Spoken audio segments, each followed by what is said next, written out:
Está no ar mais um Política em Foco. Estamos, desta vez, diretamente aqui dos nossos estúdios do Algarve para bater um papo com o pré-candidato do PSD ao governo do estado de São Paulo, Felício Ramute, que já está conectado com a gente.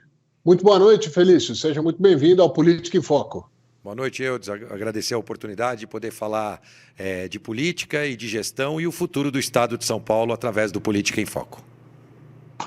Eu quero começar esse nosso papo fazendo uma pergunta que sempre ela acaba sendo recorrente. Quando um candidato ou um pré-candidato ao governo do estado já tem experiência sendo prefeito de uma cidade, você foi prefeito de uma cidade importante do nosso estado, São José dos Campos. Queria que você falasse um pouco o que dá para trazer da tua experiência na gestão que pode ser aplicado para o maior estado do Brasil e para a gestão dessas 600 e tantas cidades, né, que compreendem o estado de São Paulo. Primeiro, é importante que o futuro governador, e eu espero ser o próximo governador do estado de São Paulo, esteja próximo das pessoas. Estar próximo das pessoas é estar próximo das cidades. É poder entender o que dá certo, usar modelos exitosos de cidades para que a gente possa aplicar em outras cidades. Sempre lembrando, né, que a gente tem as políticas públicas de responsabilidade do município e as políticas de responsabilidade do estado. Agora, daquilo que a gente conseguiu implementar em São José dos Campos, tem sim muitas oportunidades para que a gente transforme a vida das pessoas no estado usando aquilo que nós implementamos lá. São José recebeu uma certificação de cidade inteligente, a primeira cidade inteligente do Brasil, de acordo com as normas internacionais, ISO 37120, 122, 123. Só 79 cidades no mundo possuem essa certificação, baseada em 275 indicadores que apontam a cidade como uma cidade com qualidade de vida, sustentável e resiliente. Por fim, uma cidade inteligente é aquela que de fato cuida da sua gente. Então tem muita coisa que pode ser aplicada. Eu posso citar de pronto aqui o projeto Observa. Nós somos a única cidade hoje do Brasil, e é possível fazer em todo o estado, que ela é fotografada por satélite a cada 72 horas para detectar construções em áreas de proteção ambiental, construção de área de risco, que coloca em risco a vida das pessoas, e desmatamentos. Com isso, a fiscalização das prefeituras podem ter uma maior eficiência. Então, esse é um projeto que já funciona em São José dos Campos e é possível de ser aplicado no estado todo com muita tranquilidade e facilidade. E vai mudar a história, inclusive em relação àqueles desastres que a gente vê, como a gente viu em Petrópolis ou aqui no estado de São Paulo, em Franco da Rocha. Isso é uma ação. Posso dizer também na segurança pública. Lá nós investimos em tecnologia, inovação na segurança pública, 1.000 câmeras de segurança com reconhecimento facial, inteligência artificial, leitores de placas de veículos em todas as entradas e saídas da cidade, rastreamentos. São José dos Campos lê 3 milhões de placas de veículos todos os dias. Ou seja, todos os veículos, obviamente a gente não tem 3 milhões de veículos, mas um veículo passa por vários equipamentos de rastreamento. E essa inovação tecnológica deve ser aplicada no estado. E a gente pretende implementar 30.000 câmeras de segurança. E mais uma inovação. Nesse sistema de contratação, nós não contratamos produtos, a gente contrata serviços. Portanto, a gente garante que as câmeras vão estar sempre funcionando. Se a câmera quebrar, se a fibra interromper, a empresa contratada tem um SLA, que é um tempo de resposta para consertar imediatamente. Portanto, é possível implementar. Além disso, a eletrificação. Toda a frota da Guarda Civil Municipal é elétrica e é possível ampliar isso para o estado de São Paulo, se não toda a frota, iniciar esse processo de eletrificação.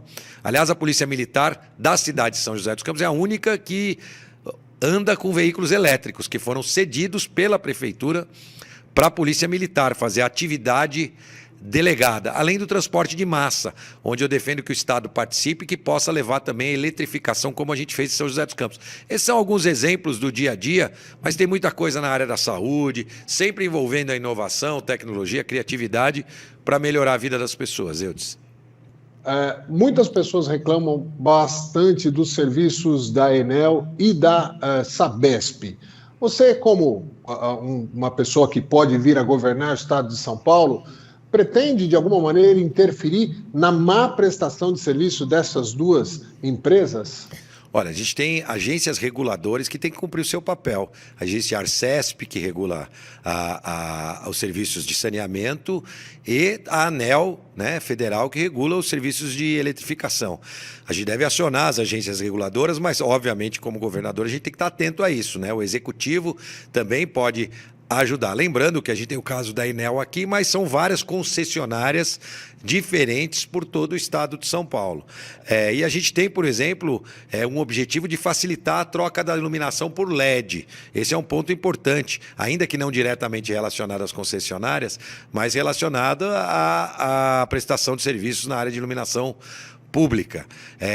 As agências reguladoras devem cumprir o seu papel e aonde isso for insuficiente, o Estado tem que entrar. No caso da Sabesp, é uma empresa que, aqui especificamente em Osasco, a gente tem ainda a Sabesp prestando um percentual muito baixo de serviço de coleta e tratamento de esgoto, diferente do resto do Estado de São Paulo, e acho que aqui especificamente merece uma atenção especial. É necessário um investimento, porque uma cidade do tamanho de Osasco, com a geração de riqueza que ela proporciona para o Estado e para o país, não ter o seu saneamento 100% água, né? A gente fala 100%, mas é 99% água, 99% de esgoto coletado e tratado, chega a ser até uma incoerência. Portanto, a Sabesp, na minha opinião, tem que ter um foco em cidades como a cidade de Osasco para que possa prestar um melhor serviço. Fazer uma pergunta específica da nossa região. É um problema muito antigo, é a poluição do Rio Tietê, principalmente ali do Braço Morto em diante, chegando a acumular aquelas espumas que tem até um quê de pitoresco, mas quando você descobre que aquilo é veneno puro e inunda Pirapora do Bom Jesus a cada ciclo de anos e tal, muito se fala de despoluição do Rio Tietê, do Rio Pinheiros, existe aí um investimento feito por esse atual governo do Estado nesse sentido. O senhor acredita que são problemas solucionáveis a curto e médio prazo ou isso é uma coisa que vai demorar ainda décadas para que a gente tenha esses rios limpos? Olha, as metodologias para que isso aconteça mudaram, né? Hoje a gente tem equipamentos mais modernos e inovações tecnológicas que nos permitem ter mais eficiência nesse trabalho. Quem não lembra, né, da gente ver sempre aquelas dragas lá no Rio Pinheiros, no Rio Tietê, fazendo aquele trabalho anos e anos e anos. E aí a associação é que os políticos preferem que seja assim, né? Esse trabalho que não termina nunca. Não, é preciso encarar esse problema de frente. Houve avanços, eu não posso... seria uma hipocrisia da minha parte negar que não houve um avanço em relação a isso. É preciso detectar os lançamentos. Eu tive recentemente em Salto também, onde eu vi ali o Rio Tietê com vários problemas, né? Um local que era para ser turístico e ali com cheiro, enfim, de fato precisa ser, é um problema que tem que ser atacado de frente. Ali, por incrível que pareça, as margens do Rio Tietê, Indaiatuba e Salto, com falta de água, aí que falamos de Sabesp, né? Mais um problema aí, ainda que ali eles tenham empresas municipais de saneamento. Mas é preciso enfrentar, ter a coragem para enfrentar esses problemas antigos de infraestrutura. E aí eu incluiria também o nosso Rodoanel, que é uma obra que não termina nunca, que a gente deve entregar e terminar, e o trem intercidades, principalmente ligando o primeiro trecho de São Paulo a Campinas, que deve ser executado e feito também. Infelizmente, ao longo dessa última gestão do governo estadual, além de vários equívocos e que as prioridades não foram respeitadas, afinal de contas, ser governador é eleger prioridades, né? O dinheiro nunca vai ser suficiente para tudo e, na minha opinião, eles elegeram mal as prioridades, com problemas na área de saúde, educação, e quando a gente está falando de saneamento, também a gente fala de saúde. É preciso investir para que essa realidade mude, principalmente no estado mais rico da federação e em cidades como Osasco, que contribuem muito para o nosso estado e para o nosso país. Vamos falar de política um pouco, Felício. O PSD já definiu como vai seguir em relação às eleições presidenciais? Já está muito clara a definição, que é liberar os seus filiados e as suas candidaturas locais a apoiarem aqueles candidatos que julgam que devem apoiar. Portanto, está livre para o filiado. O PSD não fechará com nenhum candidato na esfera federal. E o governo, o pré-candidato ao governo vai apoiar alguém? Já está definido? Então, nesse momento também existem alguns comentários, boatos, discussões, né, em relação a uma possível aproximação do PSD com o candidato Márcio França e Tarcísio de Freitas. De fato, os dois ofereceram a possibilidade do PSD ocupar uma governança como vice, candidato a vice, mas são discussões que permanecem ainda. Nós vamos avançar nas discussões. O meu objetivo, quando deixei a Prefeitura de São José dos Campos, foi ser uma alternativa para o Estado de São Paulo, né? Um novo jeito de fazer política, de fazer gestão, com inovação, criatividade, claro, ética e respeito. Respeito às pessoas, ao contribuinte e até mesmo aos adversários, né? Nesse cenário, é claro, a gente vê uma possibilidade maior e eventual de uma aproximação com o Tarcísio, seja num primeiro turno ou num segundo turno, mas nada disso ainda está concreto, são conversas. A boa política, eu costumo dizer que eu não acredito em nova política ou velha política, acredito na boa política. Tem gente que faz política há muito tempo e faz bem feito, e gente nova na política que andou fazendo só coisas erradas. Nós vimos aí um deputado estadual que foi à Ucrânia falar bobagem sobre as mulheres, ou deputados federais eleitos dos Estados Unidos e que com pouco, obviamente, pouco fizeram pelo país ou pelo estado que os elegeram. Portanto, ser novo ou estar há mais tempo na política não é sinônimo de qualidade ou falta de qualidade. Nós precisamos estar atentos aos candidatos e eu acredito na boa política. Boa política se faz com diálogo e eu vou permanecer com este diálogo junto aos outros pré-candidatos e à população do Estado de São Paulo para poder levar as melhores propostas. O senhor considera, de alguma maneira, que aqui no Estado de São Paulo, até pelo leque de bons pré-candidatos que se apresentam, e os primeiros números de pesquisa mostram que existe uma polarização, mas aqui há uma polarização, vamos dizer, do discurso, mas mais nomes aparecendo, pontuando. Você acha que São Paulo pode contribuir para, de alguma maneira, distensionar esta guerra de narrativas de direita e de esquerda e de alguma maneira, contribuir para que as pessoas, em nível estadual e também em nível federal, passem a falar de propostas, porque até agora muito pouco se ouviu de propostas da maior parte dos pré-candidatos à presidência e até do governo do Estado. Só se fala em filosofias políticas, poucas propostas apresentadas. Tem toda a razão, eu espero que sim. Acho que o Estado de São Paulo merece isso e merece estar à frente nesse movimento de respeito aos adversários, de uma discussão sobre programas de governo, iniciativas, propostas efetivas. É uma grande oportunidade que eu acho que o Estado de São Paulo não pode perder, de fato, onde a gente vê um cenário, de fato, federal polarizado, mas todas as pesquisas espontâneas apontam que entre 70% e 80% da população não sabem quem votar para o governo do Estado de São Paulo. Então é uma grande oportunidade de, ao longo dessa jornada, haver de fato uma contribuição ao serviço público, elevando o nível da discussão no Estado de São Paulo. É possível que isso aconteça assim, ainda que aconteça eventualmente uma polarização. São Paulo deveria ser o exemplo para mostrar que pode se polarizar em ideias, mas não em ataques pessoais, para os candidatos ou para os apoiadores, enfim. Acho que nós não podemos perder essa oportunidade. Temos que aproveitar a qualidade de todos os candidatos para tornar essa discussão rica, essa jornada da pré-candidatura e candidatura rica, e depois, no dia da eleição, claro, que vença aquele que convenceu melhor, que pôde transmitir melhor suas ideias e conquistar os seus eleitores.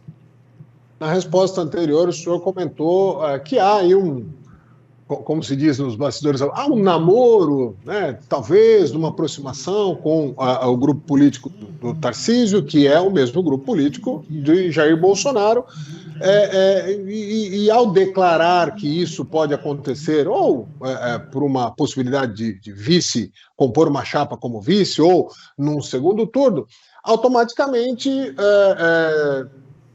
gera, pelo menos a quem ouve, uma impressão de um posicionamento político. O senhor é de direita?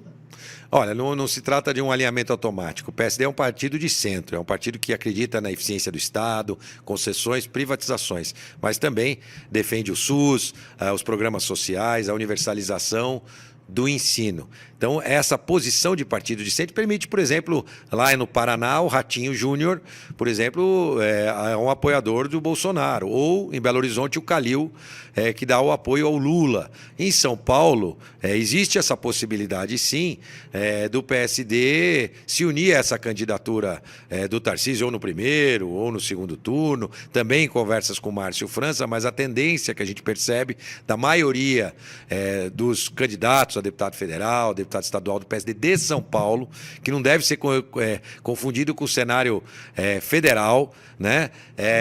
Sim de um apoio eventual no segundo turno à possibilidade de renovação. Acho que o Tarcísio representa mais do que a direita, né? Ou a esquerda. Ele representa uma possibilidade de renovação para o estado de São Paulo, assim como eu, né? Afinal de contas, o governador que está aí já foi governador junto com o Dória e a gente já viu como o estado sofreu, né? O governador Rodrigo Garcia.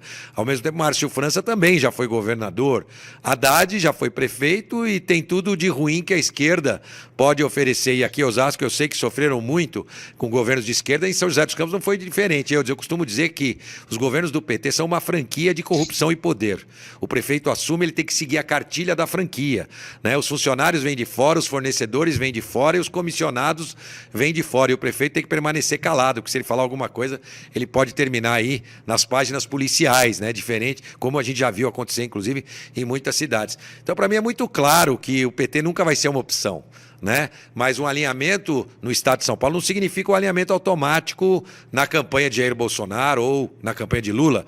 A maior prova disso é que, como eu disse, eu citei 2 estados, um apoiando o Bolsonaro, outro apoiando o Lula, e o PSD não fechou nenhum apoio na esfera nacional. O que se confunde um pouco é porque o nosso presidente nacional também é o presidente estadual, que é o Kassab, né? Ele é o presidente nacional e é o presidente estadual. Mas hoje o PSD tem um candidato, uma candidatura própria, né?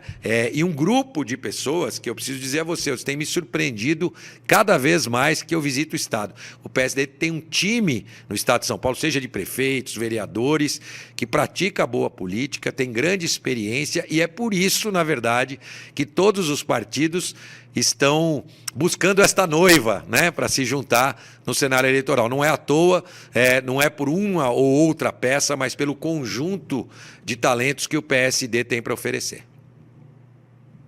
Pelo discurso, né, pelas falas aí, a gente sente que o namoro está evoluindo. Já vai usar aquele anel de compromisso, hein? Já demos a mão, vamos dizer que a mão está dada. Sabe aquele anelzinho de compromisso que a gente dava para a namorada, para mostrar que era sério? Já está com o anelzinho de compromisso no dedo aí. Falando da nossa região, e eu queria que a gente sempre, é importante valorizar regionalmente os candidatos a deputado estadual, federal, tal, e em particular eu sei que uma das apostas do PSD na região oeste da Grande São Paulo, e que vem com chance de ser campeão de voto, um cara que tem feito um trabalho importante aqui na região, aqui não, né, eu estou em Portugal, mas aí na região, que é a minha região oeste da Grande São Paulo, o Ribamar Silva. Mas queria que o senhor falasse um pouco a respeito dessas pré-candidaturas a deputado estadual, o time que o PSD está montando para ir bem nas urnas e elencando aí, começando como capitão aí, esse Ribamar Silva da cidade de Osasco, da região oeste. Olha, eu também acredito no voto distrital, mas lamentavelmente isso não é uma realidade no nosso país. O ideal seria um país onde as práticas pudessem virar lei, né? Não onde as leis tenham que virar prática. Seria ótimo se assim fosse. Mas para a gente poder transformar em prática o voto distrital, é fundamental e importante que a gente valorize os candidatos de cada região, a deputado federal e a deputado estadual. Na eleição passada, a gente viu o maior número de votos de forasteiros em todas as cidades, eu diria até do estado de São Paulo, com certeza, né, com o número de votos de forasteiros. Isso diminui a representação da região. Isso dificulta, inclusive, o trabalho dos mandatários de cargos executivos, seja o governador, até o próprio presidente da República, porque ele deixa de ter uma representatividade completa dos estados e, consequentemente, do próprio país. É muito importante o voto regional. Eu defendo que você dê preferência para os candidatos e não tenha dúvida, o Ribamar, dentro do PSD, como você bem colocou, de fato um candidato que está sendo visto como de grande possibilidade de eleição. Isso, claro, fazendo com que a população de Osasco possa comparecer às urnas, valorizando os votos regionais. A chance do Ribamar é muito grande de se tornar o dono de uma cadeira no Congresso Nacional, o dono para representar de fato a população de Osasco e de toda a região. E estar ao lado dele nessa caminhada política é muito leve. Primeiro porque é alguém que leva os valores da família para a política, que é o que eu acredito também, né? E poder fazer isso na política, que infelizmente a gente só vê maus exemplos, né? Na política a gente vê governador e vice-governador que de dia são amigos íntimos, de noite são inimigos mortais, né? Quem está de fora acha que fazer política é isso. Não, não é. É possível fazer política com os bons valores. Estar ao lado do Ribamar nessa caminhada para mim tem sido uma honra, né? Poder compartilhar com eles também os valores do PSD. Não tenho dúvida nenhuma que ele fará grande diferença. E o PSD já conquistou nessa janela eleitoral um grande número de deputados federais. De 35 deputados federais, após a janela, o PSD conquistou 47. É a quinta maior bancada hoje da Câmara Federal. A segunda no Senado, com o presidente Rodrigo Pacheco do Senado, também do PSD, assim como o presidente da Câmara aqui, né, o Ribamar, né, nosso presidente do Senado, Pacheco, também é do PSD. E a expectativa é que o PSD faça 60 deputados. E vale lembrar, viu, Eudes, essa conquista foi sem fisiologismo, sem ter cargos no governo federal, sem ter cargos no governo do Estado de São Paulo, foi praticando boa política, conversando, olho no olho, no convencimento, trazendo para o projeto do grupo do PSD. Foi assim que o PSD cresceu tanto nessa janela eleitoral e pretende crescer ainda mais após as eleições. E a gente não tem dúvida que o Ribamar deve ser um dos representantes desse crescimento da bancada do PSD a cenário nacional e principalmente aqui no Estado de São Paulo. Muito bem, Ribamar. Em breve tem que me dar uma entrevista também. Eu aproveito esses programas que eu já faço um monte de convite. O senhor Lau Alencar, que está aí junto com o senhor, que é o presidente do PSD, fundador do PSD, tem uma história intrínseca aí ligada, né, ao nascimento do PSD, me deve uma entrevista com o Gilberto Kassab há anos. Então estou cobrando no ar aqui, já que o Gilberto Kassab provavelmente vai assistir. Fica esse convite. Já aproveito para mandar um abraço para o Lau Alencar, para o Josias Tajuco, que está aí também, o Ribamar, eu não sei se está aí também, mas tem uma turma, o Laércio Mendonça, tá, a turma do PSD está toda acompanhando. E eu quero de pronto eu já quero me colocar aqui, viu? De pronto eu quero me colocar aqui como também corresponsável dessa dívida. Então, a partir de agora passa a ser uma dívida minha também, a participação do Kassab, para que ele possa participar com você do Política em Foco. Com certeza ele vai fazer essa participação ao longo dos próximos meses. Muito bem, muito obrigado. Eu quero finalizar esse nosso bate-papo aqui agradecendo sempre a gentileza, né, dos candidatos, dos pré-candidatos e depois dos candidatos que visitam a região essa grande São Paulo, porque também não adianta só pedir voto à distância, né? Os forasteiros, sejam eles candidatos a deputado estadual, federal, mas principalmente aos governadores. A valorização da região oeste da grande São Paulo já passou da hora, né? Se existe uma locomotiva no estado de São Paulo hoje, é a região oeste da grande São Paulo, que tem cidades que realmente têm feito a diferença para o Brasil, não só para o estado de São Paulo. Então, eu agradeço a sua presença na nossa região essa grande São Paulo e peço suas considerações finais, mas focado numa mensagem que eu acho que está faltando um pouco e vou reforçar aqui, para que as pessoas, que o senhor resgate um pouco a história das propostas, deixar um pouco de lado a guerra da política, que está cansativo, ninguém aguenta mais, e aí as pessoas param de participar. Não sei se é esse o objetivo, né? Fica essa guerra, ninguém quer ouvir falar de política. A gente precisa participar da vida pública, participar da vida política, ouvindo propostas como as que o senhor apresentou no início aqui. Muito obrigado, suas considerações finais. Bom, quero agradecer a oportunidade. De fato, estar na região faz toda a diferença, poder conhecer a região que, de uma certa forma, representa os contrastes do próprio estado. Quando a gente sai de Osasco, passa por Carapicuíba, né, e depois segue adiante pelas demais cidades aqui da região, a gente percebe que esse contraste é uma realidade do estado e não é diferente aqui na região. Osasco também, eu preciso dizer, tem feito a lição de casa, tem sido um grande exemplo na atração de empresas, né, onde reduziu impostos e aumentou a receita com a redução de impostos. É um exemplo que deve ser usado para o governo estadual. Lamentavelmente, o que aconteceu no estado de São Paulo foi o contrário, foi no meio da pandemia o governo aumentando impostos do cidadão. E aqui o prefeito Rogério tem feito um grande trabalho de atração de empresas que serve de exemplo para o estado de São Paulo. E a gente precisa gerar emprego e renda no nosso estado. Isso faz toda a diferença. Não existe melhor programa social do que o emprego, né? Essa possibilidade da pessoa chegar no final do dia com a sua renda e alimentar a sua família com o seu esforço, com o seu empenho, com a sua dedicação. Portanto, essas andanças pelo estado de São Paulo têm como objetivo também buscar os problemas e acompanhar as experiências exitosas, como aqui em Osasco. Entre elas, a que eu falei da geração de emprego e renda através da diminuição de alguns impostos e atração de novas empresas. De fato, a política se faz com respeito, né? E a gente tem muito claro que o importante é a jornada. Então, como dica a você que está nos acompanhando, eu diria, o primeiro turno é o momento de escolha do seu candidato. Acompanhe as propostas, exija que o seu candidato apresente propostas. Não se preocupe muito em atacar os adversários, né? Mas apresente propostas. Essa caminhada da pré-campanha e campanha tem que ter este objetivo de se construir propostas para que a gente possa ter um estado melhor para todos. Depois disso, faça a sua escolha naquele que tem mais a ver com aquilo que você acredita, que compartilha dos seus valores, onde as propostas são mais simpáticas àquilo que você acha que é importante, ou que atendem uma necessidade iminente sua ou de uma comunidade que você representa. Portanto, primeiro turno é a hora da escolha. Depois, se o seu candidato não for para o segundo turno, aí é a hora da opção. Você vai ter 2 candidatos, vai ter que optar por um. Também sou contra o voto em branco, sou contra o voto nulo. Acho que a gente tem que escolher, não vamos deixar outros escolher pela gente.